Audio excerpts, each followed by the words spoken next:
Affirmative action to favor minorities has been part of law and widespread practice since the 60s to balance access to education and jobs. But what happens when there's bias in the balance? I could talk a lot about what I've seen in anti-Asian racism. It's pretty blatant. We look at how Asian success stories in America are colliding with an agenda. They won't call us minorities anymore. They start using other names like white adjacent. To call me something other than a minority, it's kind of insulting. Who would think a kitchen stove could ignite a national debate? Heated debate lately about gas stoves. You gotta be kidding me. Are gas stoves under attack? I think it's fair to say gas stoves are under attack by the current administration and some radical climate groups. A look at the facts and why, again, science has become part of the controversy. Russia's war in Ukraine was predicted to end in weeks. It's now grinding into year 2. We'll take you behind the scenes into some of the training used by America's elite operators that has helped keep Ukraine in the fight.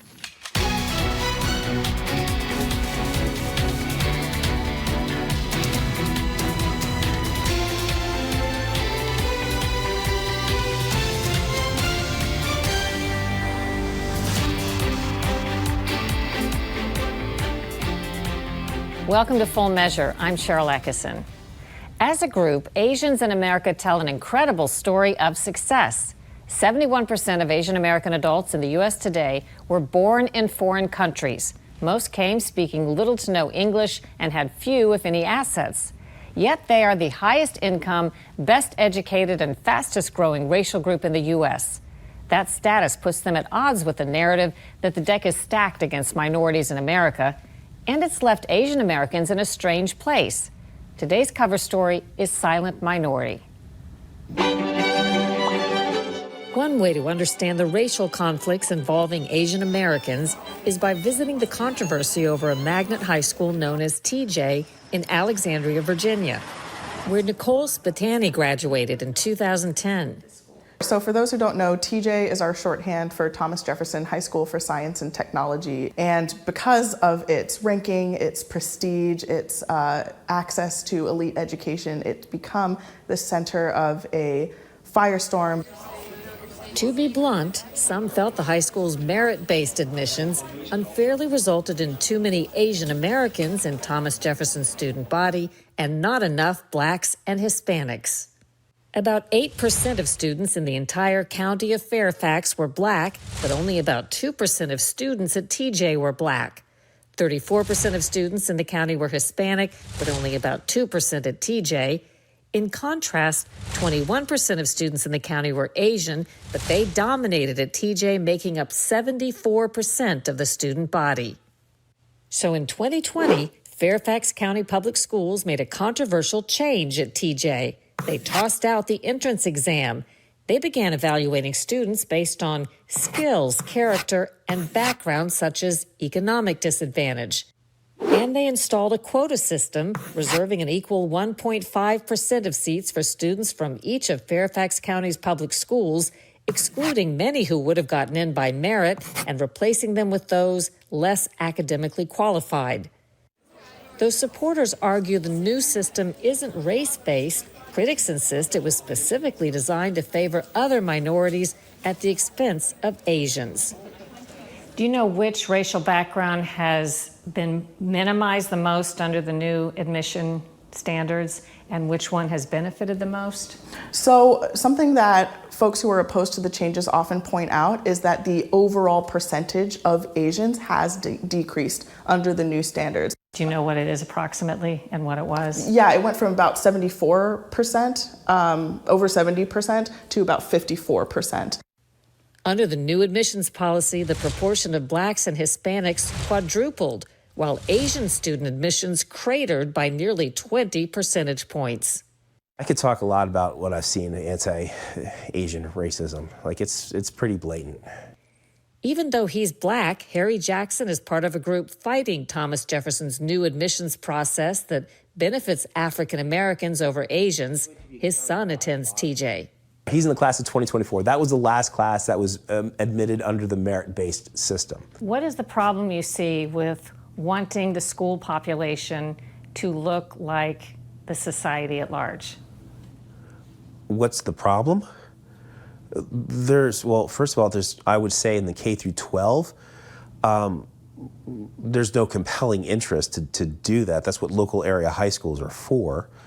TJ is a STEM school for those that have an aptitude in STEM opportunities. It should not be based off of racial gerrymandering. If it's 100% Asian, it's because you have that number that is there that are performing. The status of Asian Americans is much debated today. A minority in the U.S., yet increasingly viewed by fellow minorities as if they're not. They're carved out of routine discussions about minorities and sometimes left out of traditional minority initiatives. The Brookings Institution think tank says Asians are virtually invisible in some facets of society, with only 2 states recently requiring Asian American history in public schools. They're the only racial group of adults that is a majority foreign-born, yet they are incredibly successful. Asian Americans are more educated than the general population, more satisfied with their lives. They place a greater value on marriage, parenthood, hard work, and career success, and they earn far more, according to surveys. I think they are the inconvenient minority because they are so successful. And I would say it's fact that there is actual active anti-Asian racism and discrimination going on. I went to Thomas Jefferson High School for Science and Technology. I was the first class to graduate from there. Hung Kao attended the Naval Academy, got a master's in physics, became a fellow at MIT and Harvard, and spent 25 years in U.S. military special operations as a commissioned officer. And like many successful Asian Americans, he shatters the supposed privilege narrative. I mean, we left Vietnam with nothing. We had no money, just the shirts on our back and 1 suitcase. After leaving Vietnam in 1975, he spent his early years with his family in West Africa, speaking no English, prior to coming to the U.S. for his teenage years and getting admitted to Thomas Jefferson based on merit. Kao says some minority activists want to carve out Asians because Asians make it harder to argue America is systemically racist or lacking an opportunity for non-whites. So the Asian community, because we don't meet the narrative of the minorities who need help, they won't call us minorities anymore. They start using other names like white adjacent. And so now you're calling, an Asian American who grew up in Africa, and again, I grew up in a Buddhist family in a Muslim country, and I became a Christian at the age of 20. And so to call me something other than a minority, it's kind of insulting. As for his high school alma mater's changes in admissions policy, they said it wasn't diverse enough. Again, a school with 73% Asians, they felt it was not diverse enough. What's your take on that? I mean, that's kind of the root of Asian hate, right? It's definitely prejudice. You've heard the term white adjacent referring to Asian Americans? Yeah, I heard the word white adjacent referred to Asian Americans. Unfortunately, I'm aware that the members of the NAACP had used this term to the Asian community. What does white adjacent mean to you when you hear that? When I hear white adjacent, they are trying to deny them as their own as a group that had suffered discrimination in the past, which we know is not the case. Today, Thomas Jefferson High School is the focus of 2 investigations by Virginia's Attorney General. One into whether its new admissions policy violates state law, the other over TJ hiding from students the fact that they'd gotten a National Merit Scholars Award. The school quietly told award winners, mostly Asian and from immigrant families, well after the deadline for college applications that could have listed the achievement. To the extent that withholding of any of these awards at Thomas Jefferson High School was based on race, national origin, or any other protected status under the Virginia Human Rights Act, that is unlawful. You love this game, don't you? Yeah. Even though she's Asian and got into Thomas Jefferson on academic merit, Spatani helped get that system tossed out as part of the TJ Alumni Action Group. Not everyone had access to the same opportunities that I did. So although we can debate about the contours of the definition of fairness, I think it's ludicrous to say that the previous system was fair. At what point did you decide that diversity was more important than pure merit? So I grew to have an understanding where I no longer believed that merit and diversity are opposed. If we're talking about preparing students for the real world and to be leaders and innovators in their field, then they have to be prepared to work with others who come from different backgrounds. Jackson says it's untrue that non-Asians like his son didn't have a fair shot under TJ's old system. We were offered scholarship opportunities, just like many other minority parents that have gifted children. So he was there. He did a summer STEM enrichment, but he didn't do a test prep. And he took the test and was admitted. So the opportunity's there, the resources are there, our tutors are there. The courts are allowing TJ's controversial admissions policy to stay in place during ongoing legal challenges. All of it sharpening the debate over where exactly Asian Americans fit in and whether their achievements as a group make them a target of a newer kind of discrimination. Now we've seen 2 new incoming classes with the admissions changes, and they are the most diverse classes that TJ has ever seen. And so for us, advocates of education equity, we saw this as definitely a step in the right direction. We don't think it's perfect. We don't think that the process is done, but we think it's moving in the right direction. Do you think some of this sentiment is driven by jealousy? I think it is. I think it's jealousy. I mean, I had an uncle who was a very famous 3-star general in Vietnam. And the first thing he did when he came over here, he swept the floor at the metro stops. He swept, I mean, he went from a 3-star general to sweeping the floor. Now he rose back up. He fought to pull himself out of poverty and you know, became very prominent. But, you know, it is jealousy when you see somebody have something you don't have. A parents group recently unearthed a record of more than $1 million in donations to Thomas Jefferson High School in recent years from entities linked to Communist China. A school board response said it's not unusual for elite U.S. schools to get donations from various sources, including international sources. Coming up next, a flickering debate.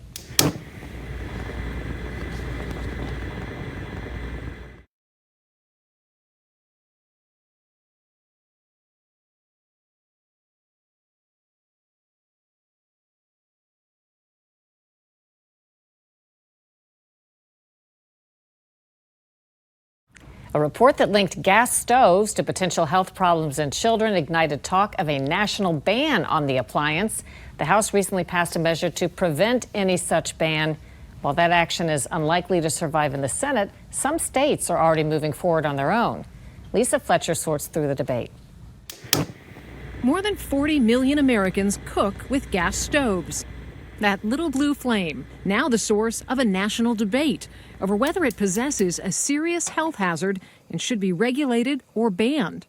There's been quite a bit of heated debate lately about gas stoves and potential government regulation. Those stoves might contribute to childhood asthma. Now they're coming for our stoves. You got to be kidding me. Richard Trumka Jr., a member of the Consumer Product Safety Commission, lit a match under the issue late last year during an interview with the U.S. Public Interest Research Group. Unfortunately, the vast majority of Americans have no idea that every time they cook, they could be subjecting themselves and their loved ones to toxic chemicals. I think we need to be talking about regulating gas stoves, whether that's drastically improving emissions or banning gas stoves entirely. Feeding the fire are studies supporting the toxicity of methane gas emitted from gas-burning appliances, including one from Stanford University, estimating gas stove emissions could produce as much pollution as 500,000 gas-powered cars over a 20-year period. Though the notion of an all-out ban was later walked back by the head of the Consumer Product Safety Commission and the White House, the president does not support banning gas stoves. Critics say the issue isn't about public safety. It's about politics. Are gas stoves under attack? I think it's fair to say gas stoves are under attack by the current administration and some radical climate groups. Republican Kathy McMorris Rogers is chair of the House Energy and Commerce Committee. I come from Washington State, where our governor is one of those that has been calling for bans on gas stoves, but it seems to be part of this larger effort that some call the energy transition, but it really is the federal government controlling, the federal government saying that we know best. And it's heated up political debate around the country. Local governments in at least 9 states have passed laws that may restrict the use of natural gas by advancing standards to electrify home heating and cooking. Meanwhile, 20 state governments have passed so-called fuel choice laws that prohibit banning gas hookups in new construction. But the problem is that the left and the right dragged science into this inappropriately, I think, right? And so Liz Suhay is an associate professor of government and public affairs at American University in Washington, D.C. She studies the intersection of politics, science, and public attitudes. Is science even part of the real dialogue right now over the gas stove debate? The debate at root is not a scientific debate. The debate at root is about clashing interests and clashing values. So with respect to the gas stove debate, we have environmentalists on the one hand, and we have oil and gas companies on the other, and I think they are driving a lot of this. We are protectors! And it isn't just gas stoves. Suhay says in the last 10 years, she's seen controversial issues increasingly politicized using science. From the benefits and harms of decriminalizing marijuana to gun control and the safety of vaccines, Suhay says political interests have become adept at cherry-picking the data that suits them.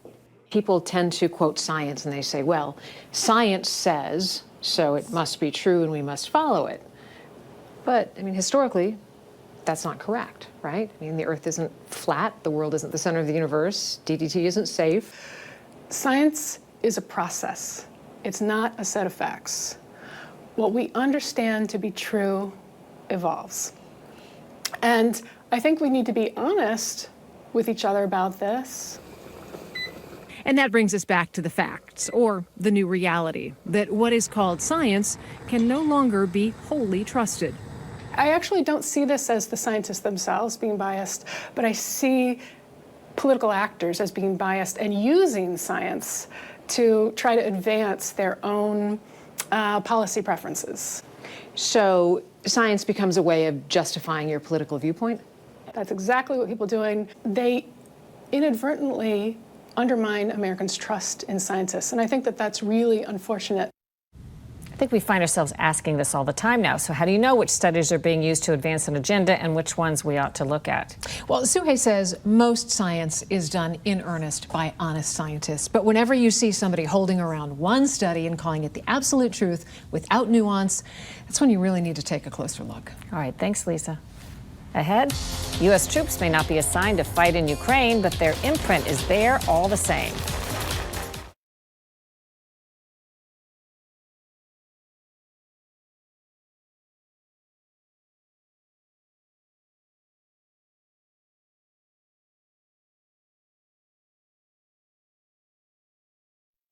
The Russia-Ukraine war is grinding into year 2, well past early predictions for a quick conclusion. And while U.S. troops aren't deployed there to fight directly, their expertise is felt daily. Scott Thuman has reports from the North Carolina woods to Poland on U.S. efforts to help other countries fight their battles. For 2 weeks every year, an expansive area of North Carolina becomes a battleground. Stretching across 19 counties and 10,000 square miles, the men and women who pass this final exercise will join the elite ranks of the Army's Special Forces Command, the Green Berets. The drill is called Robin Sage. All of our training for Robin Sage is actually through a fictitious land called Pineland, of course. And this is Pineland? This is Pineland. In this role-playing, these Green Beret trainees, whose faces we cannot show, are helping the locals mount a resistance to a fictitious enemy who's taken their land. North all left. Door. We plan and we go through what it takes, the steps to get these fighters ready. Supporting a guerrilla force as it stands up to an unwanted occupier is a template that can be applied to scenarios around the world today. In fact, U.S.-trained military contractors have been using Green Beret tactics to teach Ukrainian soldiers how best to push back this brutal Russian invasion. Secretary of Defense Lloyd Austin. The Kremlin is still betting that it can wait us out, but 1 year on, we are as united as ever. And that shared resolve will help sustain Ukraine's momentum in the crucial weeks ahead and help Ukraine travel the challenging road that lies beyond. But it's equally important they have the right tools. This was on a firing range in Zagan, Poland, where we watched American soldiers stationed in Europe work hand in hand with European armies, in this case, practicing strategies that are being used today in Ukraine. Even then, U.S. commanders told us their greatest worry was Russian aggression. Stability in this region is something that everyone is concerned about maintaining, or security in this region. Really, for us, where the threat comes from, we're here to demonstrate our capability and demonstrate, again, the strength of our partnership, regardless of what the threat is. Now, on those very same fields, the alliance is training the Ukrainians to use advanced tanks being supplied by Poland and soon also from the United States. Some already part of the fight, the first series delivered to Ukraine in late February. America has a deep history of impacting overseas wars. Target! In Afghanistan and Iraq, American contractors and U.S. troops did the bulk of the fighting. It is now a different role for America in Ukraine, not manning the front lines, but instead providing hardware and know-how. The basics born back in those North Carolina woods and being applied around the globe. I'm Scott Thuman for Full Measure. And after a break, what's ahead next week on Full Measure?